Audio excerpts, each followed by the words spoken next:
क्या आपने कभी सोचा है कि जिन पवित्र धार्मिक स्थलों या फिर कहें मंदिरों में जाकर हम भगवान की पूजा करते हैं, उनका अस्तित्व कितना पुराना है? यानी भारत में मंदिरों को कब बनाना शुरू किया गया था? तो इस प्रकार के सवालों के जवाब पर महान इतिहासकारों का ऐसा मानना है कि हिंदू धर्म से संबंधित जो वैदिक समय था, जो कि 1500 से लेकर 500 ईसा पूर्व का है, उस समय तक भी मंदिरों का निर्माण नहीं किया गया था। यानी वैदिक समय के अंतिम चरण में धीरे धीरे मूर्ति पूजा का विधान शुरू हुआ, जिसके बाद मंदिरों की स्थापना की गई और यहाँ से मंदिरों में जाकर मूर्ति पूजा करने का प्रचलन प्रारंभ हो गया और परिणाम स्वरूप उस समय से आज तक भारत में अनगिनत मंदिरों का निर्माण किया गया है। और आज के समय में यदि किसी बच्चे से सवाल किया जाए कि मंदिर सबसे ज्यादा कहाँ होते हैं, तो वो अपनी समझ के अनुसार भारत देश का ही नाम लेगा, लेकिन तथ्यों के आधार पर यह कह सकते हैं कि मंदिर या फिर हिंदू धर्म से जुड़ी प्राचीन और ऐतिहासिक चीजें केवल भारत में ही नहीं बल्कि पूरे विश्व भर में मौजूद हैं। तो आखिर वो कौन कौन से स्थान हैं जहां पर भारत के सबसे दुर्लभ मंदिर स्थापित हैं, जो समय के साथ साथ बदल गए लेकिन अपने अस्तित्व को आज भी बरकरार रखे हुए हैं? तो इन स्थानों के बारे में जानने के लिए आपको इस वीडियो को पूरा अंत तक देखना होगा। तो चलिए फिर शुरू करते हैं कि आखिर वो कौन कौन सी जगह हैं जहां पर हिंदू धर्म या फिर कहें सनातन धर्म के अस्तित्व आज भी पाए जाते हैं।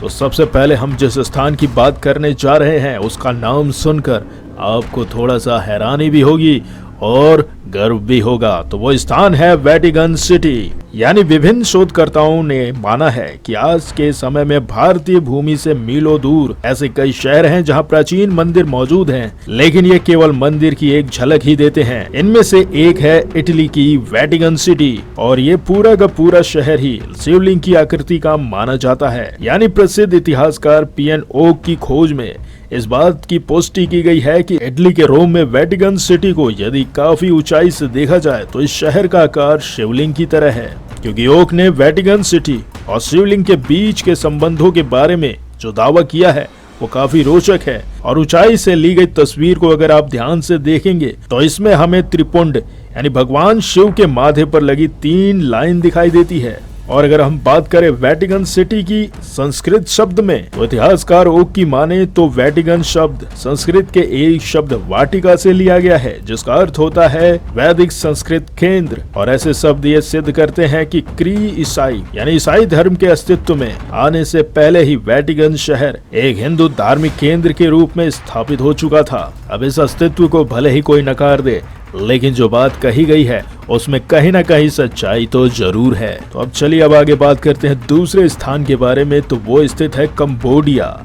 यानी ऐसा कहा जाता है कि दक्षिण पूर्व एशिया में स्थित कंबोडिया देश काफी सुंदर है। इसकी सुंदरता के साथ साथ ये खुद में समाये हजारों प्राचीन हिंदू और बौद्ध धर्मों के लिए प्रसिद्ध माना जाता है। यानी ऐसा माना जाता है कि कंबोडिया को पहले कंपूचिया और उससे पहले कंबोज के नाम से जाना जाता था। और इतिहासकारों की माने तो ये देश पहले एक हिंदू राष्ट्र था, लेकिन अब बौद्ध राष्ट्र हो चुका है। और कुछ शोधों के अनुसार ऐसा माना गया है कि लगभग 6000 वर्षों तक उन्होंने इस प्रदेश में हिंदू संस्कृति का प्रचार प्रसार करने में अपना महत्वपूर्ण योगदान दिया था। और उसके पश्चात इस क्षेत्र में कंबोज या फिर कहें कंबोज का महान राज्य स्थापित हुआ था। और वहीं कुछ ऐसे भी संकेत मिलते हैं कि कौंडिन्य नामक ब्राह्मण के नाम पर इस देश का नाम कंबोडिया पड़ा था। यानी ऐसा कहा जाता है कि प्रथम शताब्दी में कौंडिन्य नामक एक ब्राह्मण हुआ करते थे, जिन्होंने कंबोज में हिंदू राज्य की स्थापना की थी और उन्हीं के नाम पर कंबोडिया देश का नाम रखा गया था। और कुछ समय बाद यहाँ खेमर साम्राज्य की स्थापना हुई थी। वहीं कुछ लोगों के द्वारा यह भी माना जाता है कि कंबोज के उपनिवेश के रूप में कंबोडिया की स्थापना की गई थी और इस उपनिवेश की नींव आर्य देश के एक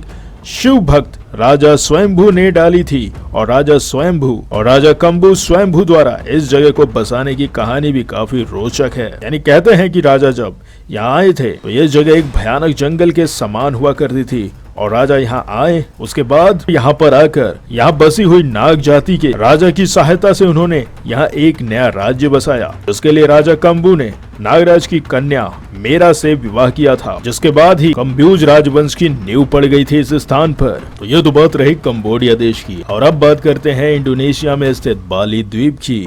ऐसा कहा जाता है कि इंडोनेशिया का बाली द्वीप हिंदू धर्म की एक बड़ी तस्वीर के रूप में उजागर होता है और कहते हैं कि एक समय पहले ये एक संपन्न राज्य हुआ करता था और आज इंडोनेशिया में बाली द्वीप को छोड़कर शेष सभी द्वीपों पर मुस्लिम बहुसंख्य स्थापित हो चुका है। उसके बाद भी यहाँ के जो स्थानीय निवासी हैं वो हिंदू मान्यताओं और परंपराओं के माध्यम से हिंदू देवी देवताओं से जुड़े हुए हैं और उनकी पूजा आराधना करा करते हैं। और अब आपको ले चलते हैं श्रीलंका का भुवनेश्वर मंदिर की तरफ। यानी ऐसे कहा जाता है कि श्रीलंका का भुवनेश्वर मंदिर भी श्री राम से जुड़ा हुआ है और कहते हैं कि जिस स्थान पर मंदिर बना है ठीक वहीं भगवान राम द्वारा दुष्ट रावण को हराने के बाद भगवान शिव की उपासना की गई थी और इसी कथा के आधार पर यहाँ भगवान राम का मंदिर बनाया गया है। और ये मंदिर एक नहीं 5 मंदिरों को मिलाकर बनाया गया है, जिसमें सबसे मध्य में भगवान शिव का मंदिर है जो कि सभी मंदिरों में से सबसे बड़ा है। और कहते हैं कि एक नहीं बल्कि 2 बार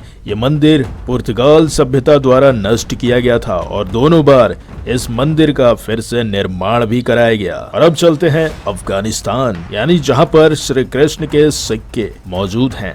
यानी मंदिरों के अलावा ऐसी वस्तु भी पाई गई है जो उस विशेष स्थान को हिंदू धर्म से जोड़ती है। यानी मंदिरों के अलावा इस स्थान पर ऐसी कई वस्तुएं भी पाई गई हैं जो उस विशेष स्थान को हिंदू धर्म से जोड़ती है। यानी कुछ समय पहले अफगानिस्तान में ऐसे चांदी के सिक्के पाए गए जिसकी एक ओर श्री कृष्ण और दूसरी ओर उनके भ्राता बलराम का चित्र बना हुआ था। और कुछ इतिहासकारों के द्वारा ऐसा कहा भी जाता है कि प्राचीन काल में अफगानिस्तान ही महाभारत कालीन की रानी गांधारी का मायका हुआ करता था। यानी गांधार नरेश मामा शकुनी का ये राज्य ही था जहाँ पर भगवान शिव के अनेकों मंदिर यहाँ पर एक जमाने में स्थापित हुआ करते थे, लेकिन बदलते समय के साथ साथ और आक्रांताओं की क्रूर दृष्टि के कारण ये जगह आज के समय में पूरी तरीके से बदल चुका है। और अब बात करते हैं जम्मू कश्मीर में स्थित माता लक्ष्मी की मूर्ति के बारे में। यानी जम्मू कश्मीर के बारे में ऐसा कहा जाता है कि कुछ समय पहले एक ऐसा ही वाकया घटित हुआ था कि यहाँ माता लक्ष्मी की करीबन 1400 वर्ष पुरानी एक प्रतिमा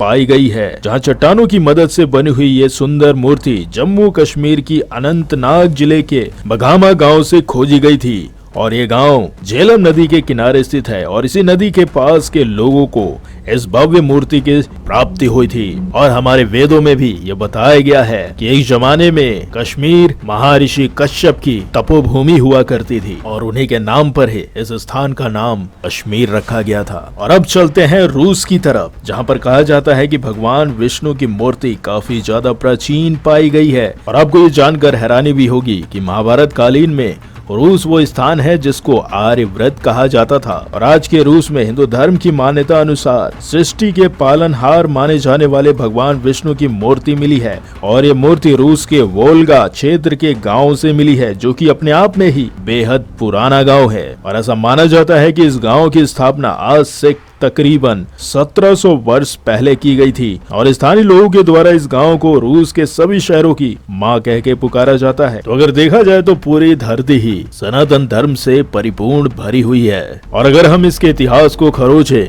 तो दुनिया के हर एक देश से इसके अस्तित्व की जानकारी हमें मिल ही जाएगी। अब भले ही कोई माने या ना माने, इतिहास अपने आप को एक समय के बाद स्वयं ही उजागर कर ही देता है और अपने वास्तविक अस्तित्व को सबके सामने प्रदर्शित ही कर देता है, जिसको जानकर कुछ लोग चौंक जाते हैं तो कुछ लोगों को अपने इतिहास पर गर्व हो जाता है। तो अगर आपको ये जानकारी अच्छी लगी तो इस वीडियो को अधिकतर लोगों के साथ शेयर करिएगा। फिर मिलते हैं किसी दूसरे टॉपिक के साथ, तब तक के लिए नमस्कार।